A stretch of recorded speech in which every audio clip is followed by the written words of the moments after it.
Tim's here to help you get your restaurant set up and show you some of the basics of how to do your location setup. So first thing you got to do is head yourself over to the dineniagara.ca admin page. That's dineniagara.ca/admin, as you can see at the top. You're going to enter in the username and password that we've provided you. And you're going to want to log in as your manager. Log in this case. So enter your login and password. You will be brought up to your main dashboard page where you'll see stats on your restaurant, those kinds of things. You won't see anything really here at this stage because obviously you're not set up, but let's get the location set up. First thing you're going to want to do is head over to the restaurant tab and click on settings. This will bring you to all of the settings for your restaurant. This is where you're going to set up things like whether or not you're listed and available for orders, what your hours are, what types of services you're going to offer, what delivery areas you want to cover, and probably most importantly, if you're planning to take credit cards online, you're going to set up your Stripe payment account so that you can take payments through the Dine Niagara platform. So obviously make sure that your name is correct. You don't need to worry about this slug here, but this is the website where your customers can go directly to your menu. If you want to add a link to your website, this is what you want to add. It's, in this case, https://tims-test-kitchen. Yours obviously will be different, but that is a link directly to your site. If you want to put that link on, please reach out to us as well. There may be a need for you to add one more piece at the end. We can help you out with that. Make sure the email you want to have showing on your website is correct. The telephone number for your restaurant is correct. We can add an image here as well. In general, we will have added your logo already for you. If you don't like that image, you're able to change it here. Also going to want to validate that we have your address, postal code, everything correct. You don't need to do anything here with the automatically fetch lat long. All this is doing is making sure that we have the correct latitude and longitude, exact position of your restaurant. It will pick it up from your address and set it up for you. And the final thing that you're going to set here is the description. And this is going to show up on your menu page. So you're going to want to put in here whatever you want your customers to be aware of, or how you want to be described or identified. So make sure you put in whatever your standard marketing is. Don't make it too long. I would stick to a Twitter or double Twitter kind of length. So 280 kind of characters, something that's going to add some punch, let your customers know what you're all about, but not take up too much of the page. When you are all set up, the last place you're going to come is right here on this main page under location, and you're going to turn on your status. As soon as you click enable and save your page, you will be live and ready to take orders. This is probably your most important button to remember. This is where you can turn yourself on and turn yourself off if for some reason you don't want to take orders. The next tab in your location settings is the settings page, and this is where you're going to decide whether you are doing delivery, pickup, pre-orders, and what your delivery lead times are. If you want to offer delivery, you can click here to enable delivery. Set how often or how frequent you want your time interval to be. This will default to 15 minutes, and this will relate to the order times that your customers have available to you when they're doing orders. And then you're going to want to set up the delivery lead time. The delivery lead time is how long you expect it will take from the time an order is placed until the time the food is at your customer's house. You'll have an opportunity on every order to extend that if you're busy, but this should be kind of the standard average that it will take for you to deliver. The second thing you can set on delivery is whether or not you want to accept pre-orders. If you have this turned off, your customers will not be able to do a pre-order delivery order in advance of 2 to 3 or up to 5 days as you want to set it. So that's your choice, whether you want to accept pre-orders or not accept pre-orders. If you are doing special event type meals like a Valentine's Day menu or a Super Bowl menu, you will need to make sure you've got a pre-order enabled and that the days in advance takes you out far enough that it will allow them to order. Otherwise, they won't be able to place those pre-orders that you're looking for. In my case, I'm not offering delivery, so I'm going to turn those things off. Same settings available for you on pickup. You can enable or disable, set up the intervals, decide how long it's going to take you to make the food. Again, you're going to have the opportunity to delay that if you are busy, and whether or not you want to take pre-orders. One thing to think about with pre-orders is those orders will come in potentially at any time. And so when you log in the first time of the day, you may have a whole bunch of orders that you need to enter. Let's hope. So if you don't want to have that overhead when you walk in the door, then you may want to turn this one off. That is really 100% your choice. The last thing you can do here is limit the order count. So if there is some sort of a capacity constraint where you won't be able to do, say, more than 20 orders per 15 minutes, then you can set it here. And that will actually automatically extend the times on customer orders to make sure you're not receiving more orders than your kitchen can handle. The last section you'll see here is around reservations. We've actually turned the reservations off on our site. Obviously, it's less relevant during pandemic times. We may offer that in the future to allow you to take reservations as well through the system, but for the current time, you could just leave that disabled.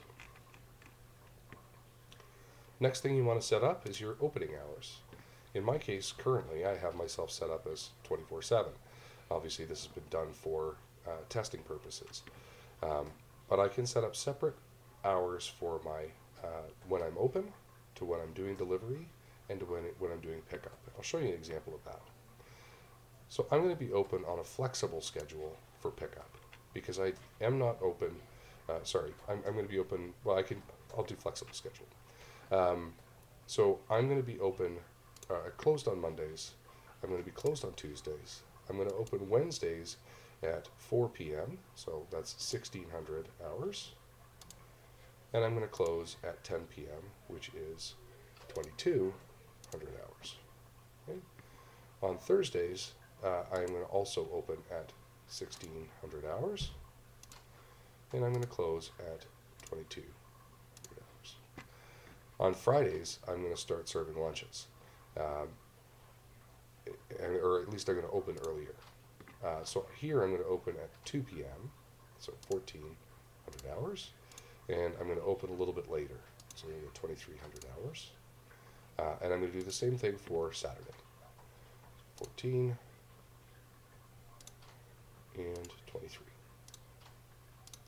I'm going to close Sundays as well, just so this is easier. Now, for delivery, because I'm going to be managing my own delivery, I'm not going to offer delivery on Wednesdays and Thursdays. I'm only going to offer it on Fridays and Saturdays. And that's going to be a fixed schedule daily. So I'm going to say daily. I'm going to untick the boxes where I am not delivering. So only delivering on Friday and Saturday. I'm only going to offer delivery from 4 p.m. So 1600 hours. And I'm going to only offer it until 10 p.m. So despite the fact that my customers can actually, oops, I clicked something wrong here, so 1600 hours. Always make sure you double check what's in there. Delivery is available from 4 p.m. till 10 p.m. on Friday and Saturday, even though I'm open from 2 p.m. till 11 p.m. for pickup. I'm not going to bother changing my opening hours, but you should actually set your opening hours to be whatever your actual open hours are. Probably that's, in this case, would be the same as my pickup hours. Next thing I'm going to do is decide what payment options I'm going to take. The cash on delivery option is, of course, available to you. That means that you're going to take payments on either on your POS terminal when your customer comes to pick things up, with a mobile POS terminal when you're delivering, by cash, whatever payments you want to manage yourself. If you check the credit card option, that will enable credit card payments to come in through the Dine Niagara site when the order is placed. In my case, I've got that turned off because this is for testing on this account. If you enable the credit card option, there will be one more step you need to go through. Remember that credit card payments that come in through dineniagara.ca unfortunately have a 5% credit card processing fee. I wish I could do something about that fee, but unfortunately the credit card companies have set it the way they have. So your option, whether you want to take cards on site or whether you just want to take cash on delivery, which of course then is just whatever fees you're paying through your own credit card terminals. Delivery is where we can actually set up our delivery areas. And so you have the option to define very clearly where you want to deliver to. I'm going to delete the one that I have here right now. And I'm going to show you what it looks like to add a brand new area. So when I click on add a new area, it's going to pop up and say, well, what do you want to call it? And I'm going to call this one local delivery. I'm going to set that as my default delivery area if that's the one that, if I only have one. And in terms of area type, my recommendation is you use the shape or polygon option. So when you bring up shape or polygon, you're going to see it brings up a nice Google map. And this just highlights around where you are. In this case, hey, welcome. This is where I'm at right now. So I'm going to zoom this out so that I can see a larger area that I want to deliver to. And then I'm just going to simply click on this box. Oops. And then I'm going to zoom back out because I clicked on the box. And now I can just drag these corners wherever I want them. So I'm going to deliver as far over as the canal. I'm going to drag this guy down here, and I'm going to say, you know, oh, and I can drag here too. I can just click and drag this map around as I want to. I'm going to deliver out as far as the QEW. I can actually grab this guy and say, well, I'm going to miss some people over here, so I'm going to drag this guy over, just make sure I get everybody covered. I don't want anybody to feel left out. I'm going to take my corner down here. I'm going to take it down over, you know, we'll take it to the 406 here. And then my last corner, I'm going to drag out and bring it out to about 7th Street.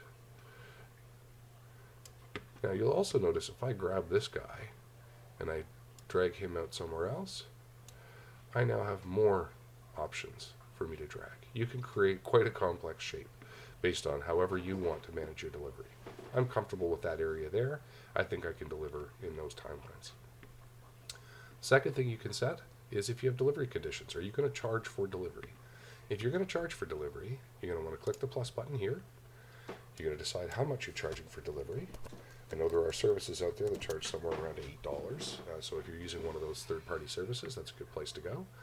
And then I've got an option to have rules. So I'm going to charge $8 for all of my deliveries, or I'm going to charge $8 for all deliveries where the order is less than $50. And that's what I'm going to set up here.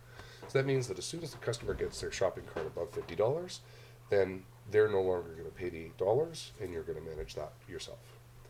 And then I'm just going to click Save, and now I have a delivery area that's available. I can click on it, and you'll see that delivery area is still defined exactly as the way I set it up.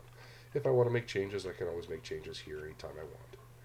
You can also have multiple rules here. So if, for example, I'm going to charge $8 for orders up to $50, but I'm going to actually charge $5 for all orders above $50, so everybody pays for some delivery, then I can do that. Or I can set multiple tiers, and I could say it's $8 if it's below 50, it's $5 if it's below 75, it's free if it's above 100. Those types of things. If I don't want one of these, I can just click the delete, click OK, and then save it again. You have the option to add a gallery to your site, and here's where you can actually add some photos that will show up on your menu listing under a tab called Gallery.